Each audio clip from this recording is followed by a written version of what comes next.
Chapter 6. The Horse and the Rabbit. The world was made of a series of farces. As Lahan's brother stood there, totally smitten, Maomao pondered what to do. She wanted to cheer him on his path of love, but when that path led to Ian, whose real focus in life was Yao, she foresaw only pain in his future. Maybe we can bracket that conversation for now. If a problem wasn't going to be resolved anytime soon, Maomao preferred to just leave it alone. Her attention was taken by the fresh new problem approaching. The Ma siblings came up to her. "Miss Maomao," said Maomao politely. "It's been a long time," Maomao replied. "Indeed it has." Has it?" Basin asked. Maomao must not have thought much of his attitude because, the smile never slipping from her face, she gave him a vicious backfist. Basin being as sturdy as he was, he didn't even flinch, but a Lahan would have gone flying backward with blood spurting from his nose. Behind the brother and sister stood the man who had served as referee in the duel. He looked rather discomfited by Maomao's actions. Maomao gave him a polite bow. "Thank you for refereeing the match." It would not normally have been hers to say, but Lahan's brother only had eyes for Ian at the moment, and Lahan was once again deep in conversation with the Shin mistress. "Think nothing of it. It happens all the time at the meetings of the named. There are plenty of young gentlemen here with a high opinion of their own strength, and the Ma clan frequently referees." Maomao found something suspicious in the way Maomao ho-ho-ho-ho-ed. "Say, Maomao," she said. "I saw you leaving a room with the U clan earlier. Something going on?" She doesn't miss a thing, does she? The fact that she didn't mention that the Shin clan had been with them implied she had some business with the U. "We served as, you might say, go-betweens. Which isn't to say that I have any special influence with the U clan, so please be aware of that." She didn't share any details, but she was telling the truth. Maomao would know that it would be uncouth to pry. "Yes, of course. I won't ask what you were talking about, but do they really owe you nothing at all for what you did?" Maomao had that predatory light in her eyes. "If I told you that Freak was one of the go-betweens, would that give you a pretty good idea?" Maomao was telling Maomao, in a roundabout way, that the Freak strategist had turned it all topsy-turvy. He must have been concerned about Lahan's brother, because he was poking him assiduously. "Ah. Yes, I see. Things didn't seem that grim between you, though." Even as Maomao appeared to accept Maomao's explanation, she still gave her a searching glance. "You might say we came out even, but you must be closer to them than to complete strangers." Maomao smiled and took Maomao's hand. "Won't you come with me for a moment?" What does she want from me now? Maomao thought maybe Maomao had mistaken come with for manhandle. "Going somewhere, little sister?" Lahan asked, finally noticing the Ma siblings. He was looking especially well, probably because he had succeeded in putting the Shin mistress in his debt. "Ah, Master Lahan. I'm just borrowing your dear little sister for a moment." Maomao didn't know whether Lahan and Maomao knew each other, she couldn't remember. But she was sure that someone as sharp as Maomao knew the names and faces of all the sons of the named clans. Lahan began working his mental abacus immediately. A member of the Ma clan? But of course. He must have figured it couldn't hurt to have Basin and his sister, with their connection to Jinshi, in his debt. The U clan and the Ma siblings. The combination suggested something to do with Lishu, and in that case, Maomao would be happy enough to help. She didn't like, though, that she would be giving Lahan more face while she did it. As her small measure of revenge, she pointed to the Freak strategist and said, "You do something about him." "All right, Maomao. This way, please." Maomao followed Maomao, who walked off smiling. Maomao led Maomao to another garden, not the one where the duel had taken place. There were barren peony trees and rows of daffodils. This must have been the winter garden. As they walked, Maomao introduced the middle-aged man with her. "Forgive me for waiting so long to introduce you. This is my husband." "I'm Maomao's husband," he said. "My brother-in-law," said Basin. So it turned out the man who had refereed the duel was Maomao's husband. It seemed like one person was enough to explain that, but all three of them helpfully clarified it. The man didn't give his name, but Maomao had no confidence that she would remember a trivial detail like that, so it didn't matter to her. Presumably he was Mr. B.A. something or other. Maomao's husband was a well-built man with an air of simplicity.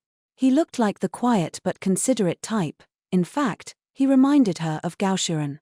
She wondered if all the wives in the Ma clan wore the pants in their respective relationships. "I apologize for my wife imposing on you," Maomei's husband said. "Not at all." The way he was polite even to those socially below him was just like Gaoxian. Gaoxian claimed that his daughter despised him, but Maomao was starting to think that wasn't quite the case. "Are you not going to ask anything about what our business with the Yu clan is?" Maomao inquired, somewhat belatedly. Maomao decided that she'd had enough of euphemism and indirectness. "I assume you want to introduce Master Basin, considering he's obsessed with Lady Lishu." What where?" Basin exclaimed, plainly panicked. He went redder than a cooked shrimp. "That's exactly it," said Maomao. "This boy was so retiring, I worried he might never get married. It was so bad that we had to force his feeble brother Bayu to have children instead. Who would have dreamed he would fall in love with a former high consort?" Love. Love, sister. "Oh, you don't like her?" "That's not what I'm saying," Basin said, much too loudly. At that volume, even if they went to one of the private rooms, the conversation wouldn't stay private for long. They would have been better off staying in this unseasonal garden, where they seemed to be the only people around. "You know about Lady Lishu, of course, don't you, Maomao?" said Maomao. "Yes, I know her as someone to whom heaven has not given many blessings of good fortune, especially when it comes to family relations. I've heard that she's currently a nun." As far as Maomao could see, neither Lishu's father nor her half-sister were particularly nice people. Her grandfather seemed to buck the trend, but it didn't change the fact that his granddaughter had come to grief because he had trusted his son-in-law. All true. Lady Lishu is still just 18 years old. Even if she lived to be only 50, that would be a great many long years to spend sequestered away in a temple. If you were a grandfather with any hint of a heart, wouldn't it sadden you? Maomao almost made it sound like a riddle. The patriarch of the Yu clan seems like a compassionate man. Assuming there are no political motivations involved, I think an appeal to his sympathy could be very valuable, Maomao said, drawing on what she had seen of the old man at his meeting with the Shin. This appeared to be precisely what Maomao had wanted to hear. "My thoughts exactly." Basin's eyes were likewise sparkling. Maomao's husband stayed quiet. It wasn't clear to Maomao why he was even with them. Having said that, Maomao went on, "Lady Lishu has been married to 2 emperors, and has retired to a nunnery both times. It's rather unusual, if I may say so. If His Majesty doesn't call for her, I'm not sure I see a future for her." "No need to worry on that score. His Majesty thinks of Lady Lishu like a daughter.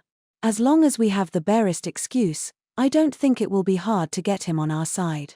In fact, insofar as Lady Lishu isn't His Majesty's blood relative, there's somewhat more flexibility than there would be with an actual daughter." An actual daughter? Here, it was a cruel thing, Maomao thought. A princess, a true daughter of the emperor, was destined to be a political tool simply by virtue of her blood. She thought of how the emperor doted on Princess Lingli. However His Majesty might love her, in the future he would have to use her as a political pawn. "We'd like to talk to the Yu about the matter, but truth be told, there's no one in our generation who's very close to them. I'm afraid I'm not really acquainted with them myself." "Wait. Does this mean you don't have an appointment to speak with them?" That annoyed Maomao. Evidently Maomao's preparations weren't as thorough as Lahan's. The former head of the Yu, or no, I suppose he's the current head again.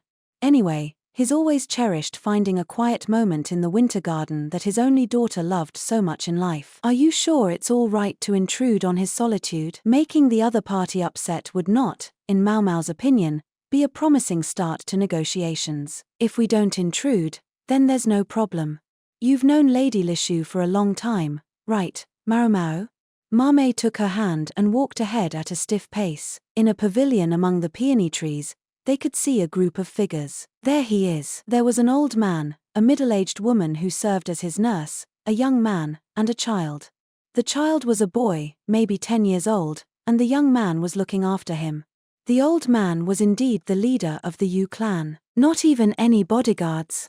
Careless, Maomao thought. Maomao patted her clothes and hair to neaten them, gently touched up her lipstick, and then meandered up to the pavilion as if it were the most natural thing in the world. The predatory gleam in her eyes was somewhat obscured by the way they half closed as she smiled. It was a tremendous show of feigned innocence, even if she was doing it purely so as not to scare the child. Pardon me, it was not Maomao who stepped forward first, but her husband. Is this why she brought him along? Within the Ma clan, Maomao was a leader, but maybe other clans wouldn't see it that way when it came time to talk to them. Better to have someone socially superior interpose.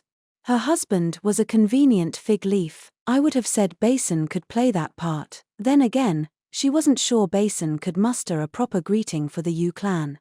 Even now, he was standing practically frozen. Well, the Ma clan. Barkin is my name, sir. Not likely to remember that, Maomao thought, positioning herself behind Maomao. This is my wife, Maomao, and my brother-in-law, Basin. And this is Maomao, sir. My apologies for earlier. She tried to make her greeting as inoffensive as possible. Oh, heavens.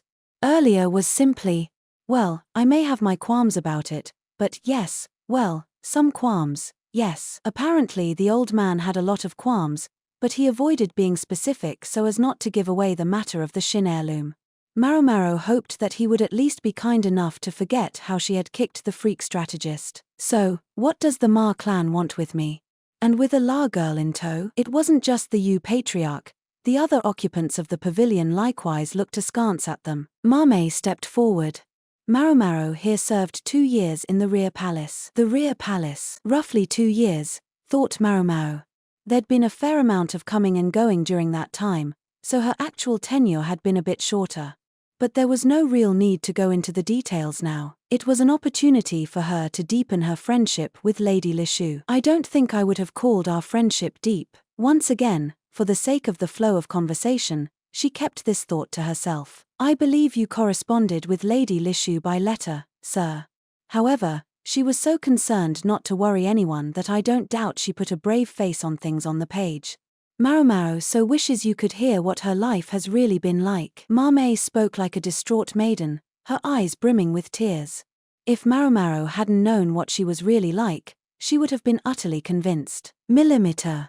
Perhaps, but if so, wouldn't earlier have been opportunity enough for that? Maomao agreed completely. There was no need for the Ma clan to get involved. My father's name is Gaoshiren, Maomao said. He was a milk sibling of His Majesty. Gaoshiren. Ah, yes, him. I heard he changed his name, became a eunuch, and entered the rear palace. Apparently the leader of the U clan was familiar with Gaoshiren and, judging by his tone, seemed to have known him for quite a long time. Yes, sir. My father served as the Moon Prince's bodyguard. And he was ever so sympathetic to Lady Lishu. Lady Lishu may be a new princess, but she's also the daughter of an old friend of His Majesty and my father. If my father hadn't been charged with the solemn duty of defending the imperial family, I don't doubt he would have objected vocally to Lady Lishu's unhappy situation. What a show! Maomao was legitimately impressed by Maomao's performance. She didn't know if it was strictly true or not, but she couldn't say for sure that it wasn't. When she'd told Gaoshiren about the torment Lishu endured, he had indeed looked very conflicted.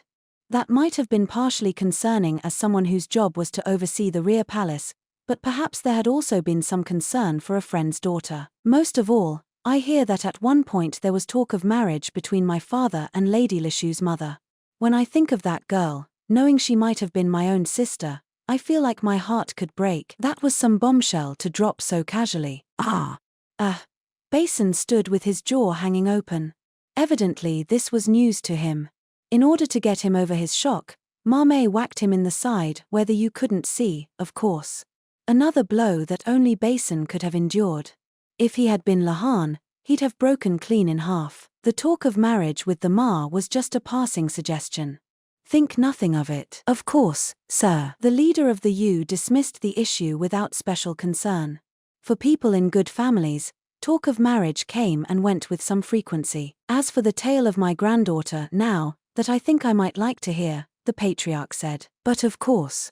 Maomao bowed her head demurely, but it was Maomao who would be doing the talking. I first met Lady Lishu at a garden party, Maomao said, beginning the story of her time in the rear palace.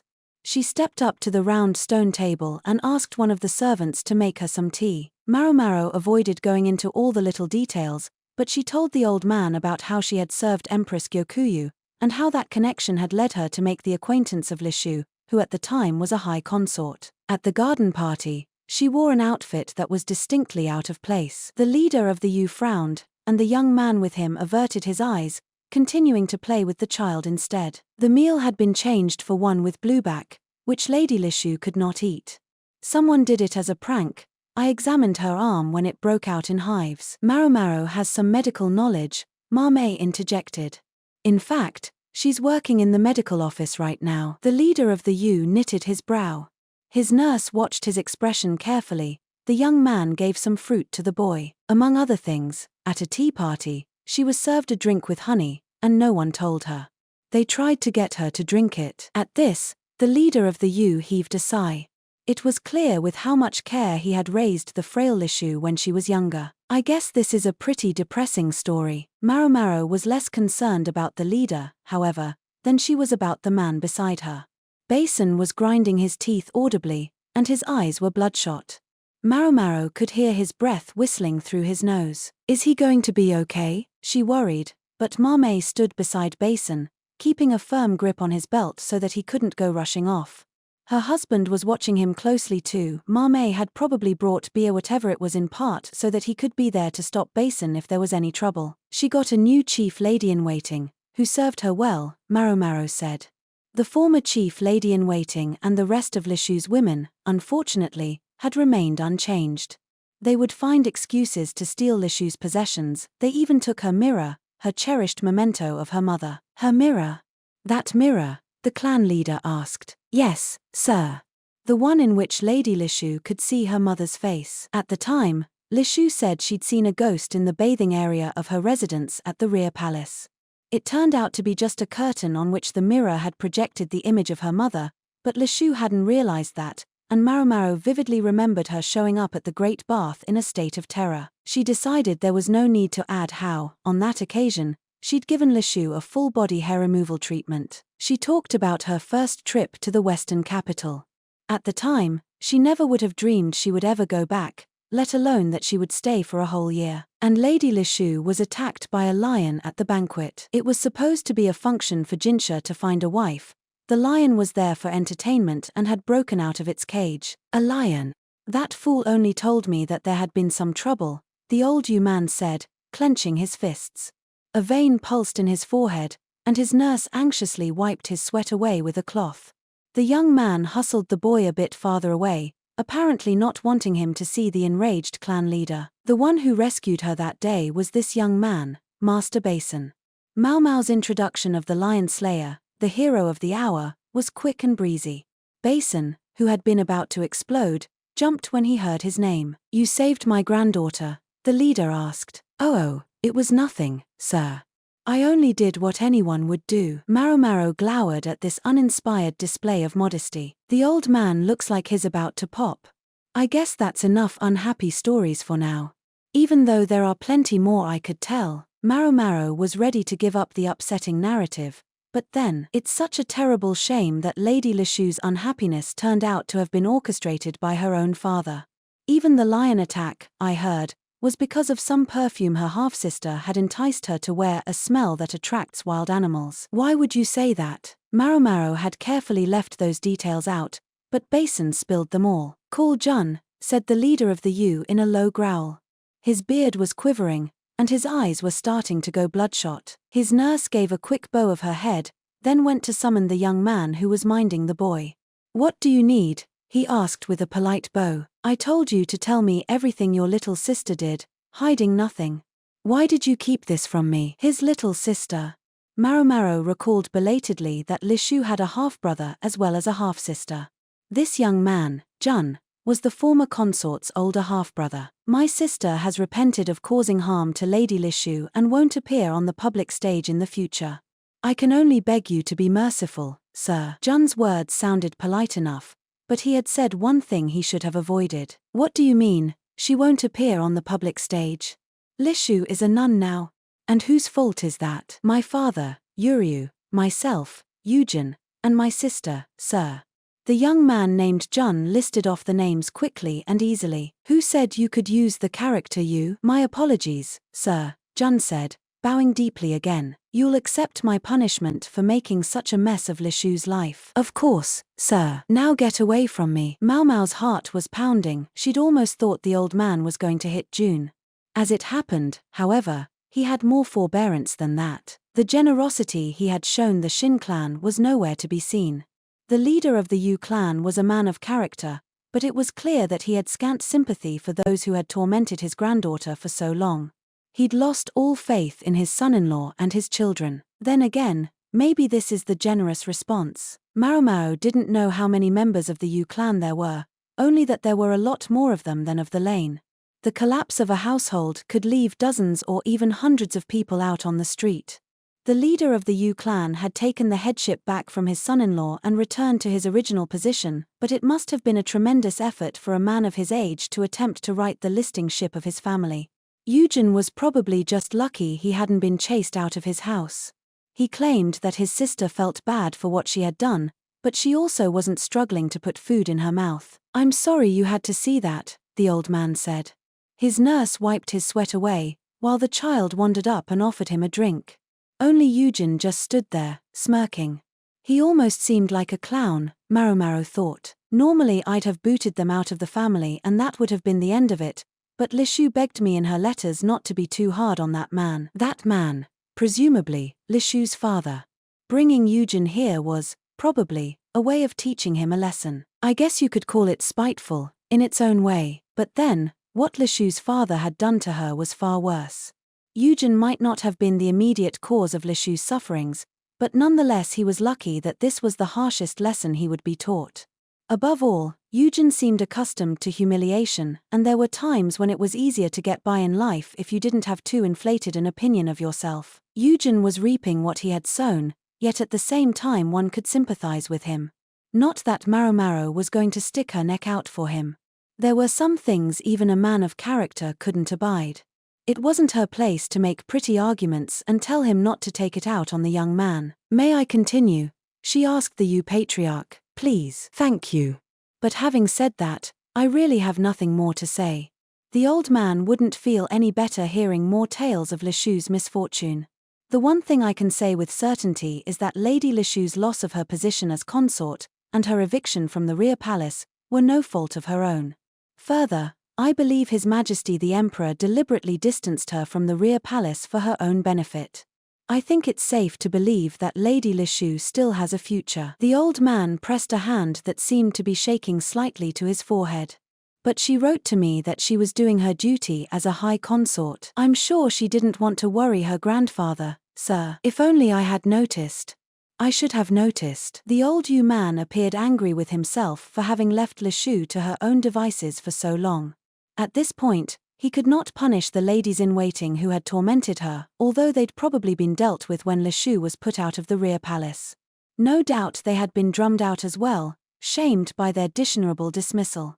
It might even impact their marriage prospects. "Is this really what we want?" Maomao, as instructed, had sat at the same table as the Yu patriarch and told him about Lishu.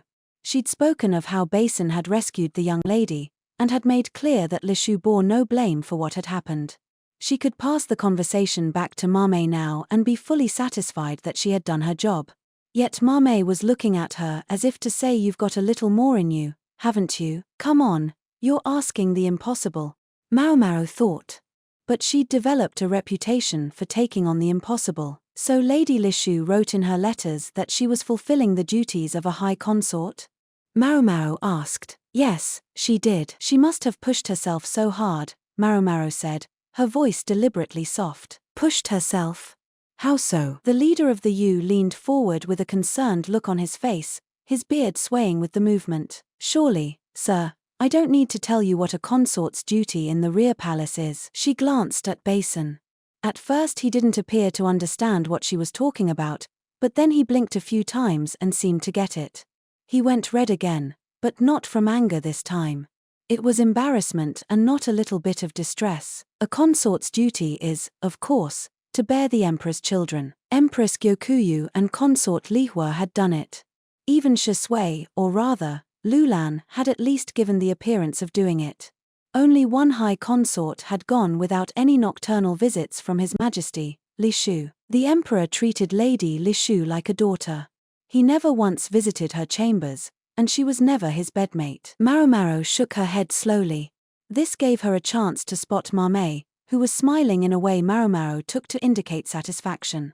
Basin, too, looked deeply relieved, if somewhat surprised. Otherwise, His Majesty would never have allowed her out of the rear palace, Maomao added. Typically, those who had slept with the emperor, even for just a single night, had to live out the rest of their lives in the rear palace. Arduo was a special exception, but even she resided in one of the emperor's villas. It was clear that she was still under his protection. The leader of the U seemed to accept that. I wondered if it might be so. Yes, sir, Maomao said with a long sigh. I hear that many consorts who leave the rear palace without having been known by the emperor find new marriages. It would be easy to mock such women as rejects, but not when it came to the emperor. Whether she was the daughter of an official or a merchant, service in the rear palace raised a woman's stock. Many were drawn to the mysterious garden that was the rear palace. Not to mention that being chosen as a consort amounted to official validation of a woman's beauty and the quality of her family. If Lady Lishu hadn't retired to a temple, I should think she would have a great many suitors, Maomao said. Is it selfish, the old man asked, to wish to see my granddaughter again in my short remaining time? Perfect. Now Maomao looked at Maomao. There's nothing more I can do, she said with her eyes. Maomao had the look of a hawk in her own eyes, but was clearly happy. She raised her hand. Might I ask a question? Yes, the patriarch said. Is Lady Lishu's seclusion to be without end? Lishu was told only to recuperate for a while. A while, sir? Those were the words. Meaning that if His Majesty so ordered, she would be able to leave her temple. Maomao sounded like she had secured a promise. Might Lady Lishu not return to the U clan and take a husband? She's your last remaining direct descendant, isn't she? So she is. My only grandchild, by my only daughter. Eugen looked away. He, too, was a victim, Maomao thought, hemmed in by his status as the son-in-law's bastard child, not a direct descendant.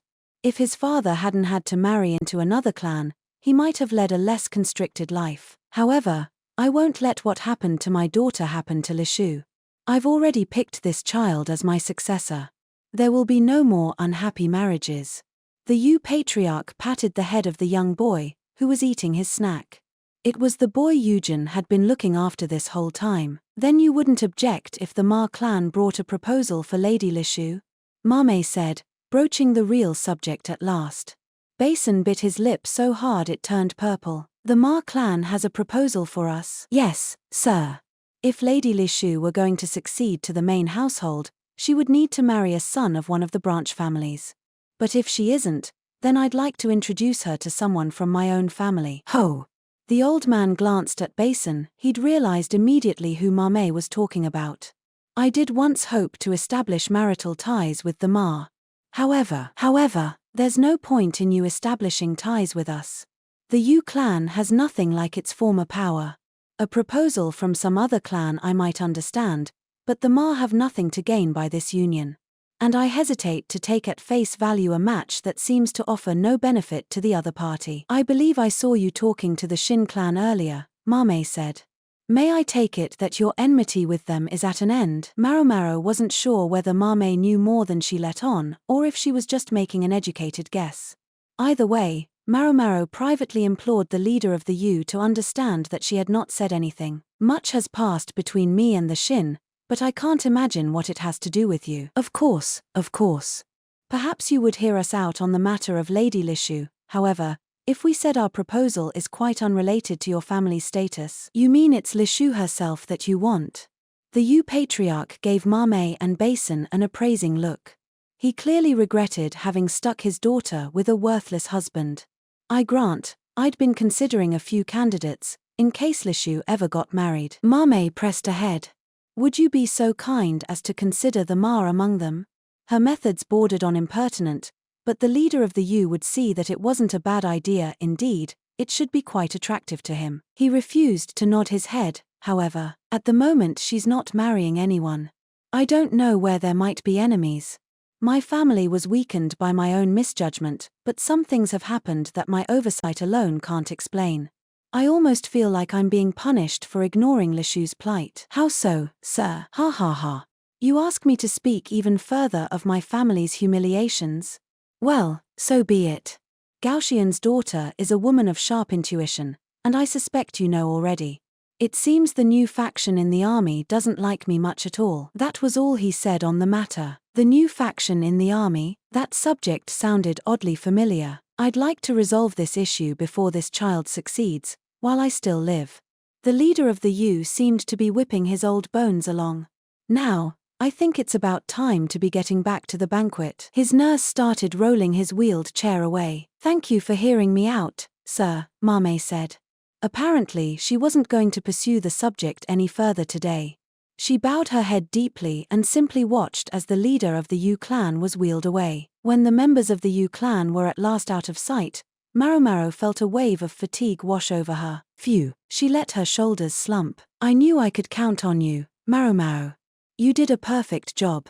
Maomao was full of praise, but Maomao found she couldn't quite take it at face value. Maybe, but the leader of the U didn't seem that eager. It's better than nothing. We've planted a seed. We'll just have to see whether anything grows from it. Her husband watched her, smiling to see his wife so engaged. As for her younger brother, he was even more overwhelmed than Maomao and hadn't managed to reboot himself yet. I'd like to take this opportunity to excuse myself. I trust that's all right? Maomao said. Heavens, of course. You must be exhausted. I thought you were used to this kind of thing. Maomao must really have been pleased, because in place of the polite smile she'd worn earlier, there was a genuine grin. Suddenly discovering information I never knew before has a way of tiring me out, Maomao said. Ah, you mean the talk of the betrothal between the U and Ma clans? It's nothing special. When boys and girls are close in age, that sort of chatter always comes up. I admit, it sounds common enough. And yet, such stories particularly seemed to abound among Maomao's acquaintances. Just being in the orbit of the imperial family made human relationships more complicated. Lishu's mother was childhood friends with His Majesty and Lady Arduo both. It shouldn't have surprised her that the emperor's minder, Gaoxian, had found himself running in that circle. I think it's time for a change of subject. You know, I haven't seen Miss Chu today, said Maomao. Miss Chu had other work to do. Oh, how she dragged her feet, but when she was told this job absolutely had to be done, she went to work. Maomao and the others walked at an easy pace as they spoke. The two men brought up the rear, neither of them saying anything. Maomao's husband really was the silent type. Miss Chu may look like, well, Miss Chu. But she does have a genuine gift for languages, and even with a useless limb or two, she'll be quite helpful so long as her head and her mouth still work. Maomao understood that Maomao was saying she valued Chu, but it seemed a rather uncharitable way to say it. Is she interpreting for some foreigners or something? Maomao asked, purely out of curiosity, but it was the wrong choice. She is. We've got a whole heap of them all together in prison at the moment, and she's keeping a close ear on them to make sure they aren't hatching some plot together. My goodness. That didn't sound like fun for anyone. It wasn't unusual for foreigners to be captured along the Li border. Most of them were bandits or the like, and were dealt with promptly and lethally. If they'd been taken prisoner instead, it implied that there were people of some rank among them. Miss Chu may not be able to use her right hand, but it doesn't seem to have impacted her ability to do her job, said Maomao. Not at all, but I think she'll have to give up her position as the Moon Prince's lady-in-waiting. I presume my mother will take the post instead. It is so terribly hard to find good help. You're telling me. Lady Suiren works people to the bone. Maomao's mother Daomai was no pushover herself, of course. But to survive under Suiren's watch, a woman probably had to be either extraordinarily capable or at least as sanguine as Chu was. Almost anyone else would have retired by Lady Suiren's age. Not to mention that considering her position, it's not really right, the way she dotes on the Moon Prince. Her position. Maomao echoed. You don't know who Lady Suiren is, Maomao? I heard she was a legendary lady-in-waiting who defended the young Empress Dowager when she had no one else to protect her. It sounded like a description out of a stage play. She was that. Lady-in-waiting and wet nurse both. The young Empress Dowager was unable to produce enough milk for her child, so Lady Suiren even nursed the emperor. Lady-in-waiting and wet nurse, Maomao repeated. She'd heard that Suiren had been not only Jinshi's wet nurse, but His Majesty's as well. Despite the expression, however, a wet nurse didn't necessarily nurse a child, and Maomao had assumed Suiren had merely looked after them. I'd been told Master Gaoxian was a milk sibling of theirs, and I just assumed it was his mother who had nursed them, Maomao said. My grandmother did serve as a wet nurse, but she was assigned to His Majesty after he was already weaned. What? Hold on a second. That would mean there should be one more milk sibling. Typically, a woman didn't produce milk without bearing a child herself, and stopped lactating when the child got older. So Lady Suiren must have had a child roughly the Emperor's age. Is it possible Lady Suiren is Lady Arduo's mother? Maomao asked with a perplexed tilt of her head. So she is. You didn't know? Maomao tilted her head right back. Okay, wait, hang on. They're nothing like each other, are they? Suiren was so grandmotherly at first glance, and Arduo was slim and well built. They couldn't have resembled each other less. I've heard Lady Arduo takes after her father.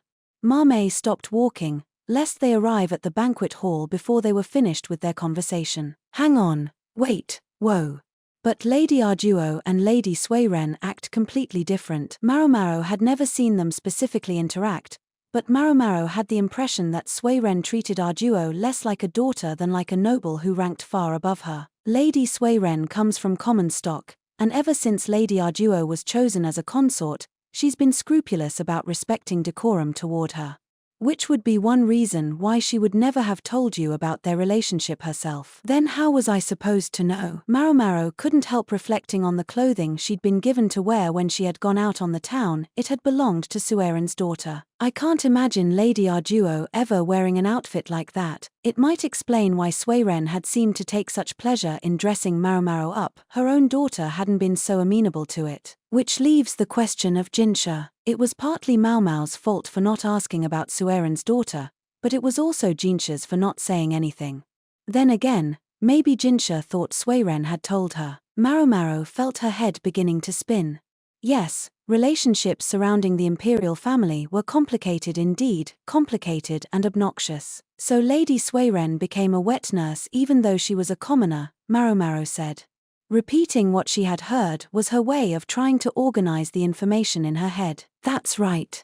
Lady Suiren's husband passed while she was pregnant, and she went back to her home before the succession could become an issue. It doesn't sound like her parents were very caring. Almost as soon as Lady Arduo was born, they sent Lady Suiren to serve in the rear palace, to get a little extra coin out of her. As soon as she'd given birth, that was terrible. A woman needed time to recover after a delivery. Indeed. The rear palace at the time was obsessed with producing children at any cost, you see. Back then, a woman with childbearing experience was valued highly and treated accordingly. Almost the opposite of the way things were now. It was all the fault of the former emperor, with his penchant for very young girls. Of course no children were being born. Thanks to that, Lady Suiren discovered Lady Anshi, who was concealing her pregnancy at the time, and became her lady-in-waiting. It turned out this legendary attendant had a suitably epic origin story. But would the mother of an imperial consort normally be assigned as wet nurse to the emperor's younger brother? Would a ruler send his own consort's mother to nurse someone who could one day cause a succession crisis? It was a rather unique situation, I must say. But assigning the same nursemaid to siblings from the same mother is nothing unusual in itself. That was true. Maomao granted. The strange thing about it was how far apart in age His Majesty and the Moon Prince were, and that His Majesty chose his own milk sibling Lady Arduo as a consort. Maomao agreed. That was strange. Many members of the Ma clan across the generations have become imperial milk siblings, but that never guarantees them a particular role. And they never become consorts. This was to ensure that they didn't become imperial family members and find too much power concentrated in their hands. Now that she thought about it, Maomao realized she had never heard Basin or Gaoxian referred to by any specific job title when she was with them. It only made her realize how unique Arduo's position was. Then again, Jinshi's position was even more unique. Maomao struggled not to let the realization show on her face. Empress Gyokuyu's young prince, the current heir apparent, is guarded by my husband and another member of our clan. When consort Lihua's child leaves the rear palace, I expect at least one more of our number will be assigned to him. The Moon Prince seems to keep much of the Ma clan to himself, Maomao observed, as dispassionately as she could. Yes, because he was heir apparent for so many years, he naturally found himself on quite familiar terms with us. Now, what do you say we get back to the banquet? Was that really the only factor? Maomao wondered, but she decided not to think too hard about it. She was more concerned about whether any further trouble had started at the banquet hall in their absence.